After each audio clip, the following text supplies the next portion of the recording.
জাহান্নামের এক মুহূর্তের আযাব কারো পক্ষে সহ্য করা সম্ভব না। আমি পারবো না, আমি পারবো না, কসম খোদা, কসম খোদা।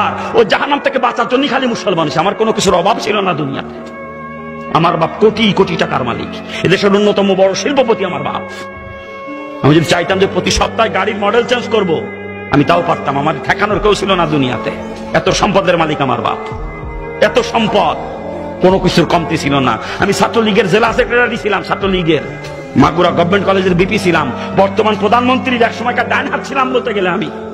যে শেখর, মাগুরা শেখর, মাসাদ মুক্তারের ছেলে, প্রধানমন্ত্রীর এপিএস, শোনেন নাম, শোনেন না? আমি যখন জেলা ছাত্রলীগের সেক্রেটারি, শেখর ছিল সাংগঠনিক সম্পাদক। আজকে শেখর ওই পর্যায়ে গেছে, তাহলে আমি কোন জায়গায় যেতাম? কোনো কিছুর অভাব ছিল না আমার বাজান দুনিয়াতে, কোনো কিছুর অভাব ছিল না।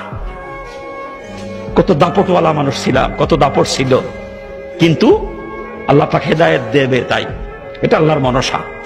হেদায়েত কসম খোদার, আল্লাহর হাতে হেদায়েত, কসম খোদার। যদি অন্য কারো হাতে হেদায়েত থাকতো, যত বড় বুজুর্গ হোক না কে, আমার মতো বদমাইশের কাছে জীবনে হেদায়েতের বাণী নিয়ে যাইতো না কেউ। এত বড় কাট্টা বদমাইশ ছিলাম আমি, জানেন আপনারা? পিস্তল দুই পকেটে নিয়ে ঘুরতাম সবসময় আমি। 8 জন 10 জন বডিগার্ড থাকতো আমার সাথে, 8-10 জন বডিগার্ড। মানুষ যদি খালি শুনেছে রানা মাস্তান আসতেছে, শোনেন নাই? নামটা শোনেন নাই? ডাক নাম ছিল রানা, মানুষ রানা মাস্তান পেয়ে চিনতো। যদি খালি শুনি যে রানা মাস্তান আসতেছে, কিরা কোন দিক সরে দাঁড়াবে, রাস্তা ছেড়ে দিশে পাইতো না। এমনি রাস্তা পরিষ্কার হয়ে যেত, এমনি। এত বড় দাপট নিয়ে চলতাম, এত দাপট নিয়ে। যত বড় আলেম হোক, যত বড় পীর সাহেব হোক, আমার মতো বদমাইশের কাছে কেউ হেদায়েতের বাণী নিয়ে যাইতো না। আমি জীবনেও হেদায়েত পাইতাম না যদি আল্লাহর হাতে হেদায়েত না থাকতো। আল্লাহ কুদরতি হাতে আমার মতো কাট্টা বদমাইশকে আল্লাহ পাক জাহান্নাম থেকে বাঁচাইছে। এটা আল্লাহ পাকের ইশারা। মানে আমি গল্পের বই কি মনে করে রসুলের জীবনী কিনে নিয়ে আসবো কি জন্য বলেন? রসুলের জীবনী পড়তে যাবো কোন দুঃখে আমি, হিন্দুর বাচ্চা হয়ে? কিন্তু গল্পের বই মনে করে কিনে নিয়ে আসছিলাম রসুলের জীবনী, গল্পের বই। আগে থেকে গল্পের বই পড়ার নেশা ছিল, গল্পের বই পড়ার। মনে করছিলাম ওটা গল্পের বই। বইটার নাম হলো যে ফুলের খুশবুতে সারা জাহান মাতোয়ারা। মনে করছিলাম আশ্চর্য কোন ফুল নিয়ে হয়তো বইটা লেখা। কেমন সেই ফুল কোথায় পাওয়া যায় জানার জন্য কিনে নিয়ে আসছিলাম। কিনে এনে পড়ে দেখি আমিও সেই ফুলের জন্য পাগল হয়ে গেলাম। রসুলকে ফুলের সঙ্গে তুলনা করে, রসুলের আকলাককে ফুলের সুঘ্রাণের সঙ্গে তুলনা করে বইয়ের নাম দিয়েছে যেই ফুলের খুশবুতে সারা জাহান মাতোয়ারা। ওটাই আমার পড়া সর্বপ্রথম ধর্মীয় বই, রসুলের জীবনী। আর এত মজা লাগে, পরপর 4 বার পড়ি বইটা। যত পড়ি পড়তেই মন চায়।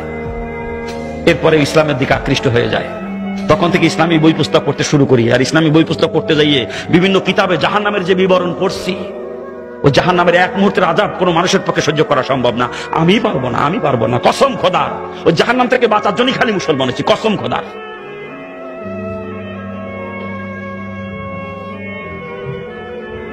জাহান্নামের বিবরণ বিভিন্ন কিতাবে পড়তে পড়তে জাহান্নামের ভয় এত পরিমাণে অন্তরে জমা হয়েছিল, তখন জাহান্নাম থেকে বাঁচার জন্য পাগলের মতো হয়েছিলাম। কেমনে বাঁচবো আমি ওই জাহান্নাম থেকে? ও আমার পক্ষে সহ্য করা সম্ভব না, আমি কেমনে বাঁচবো?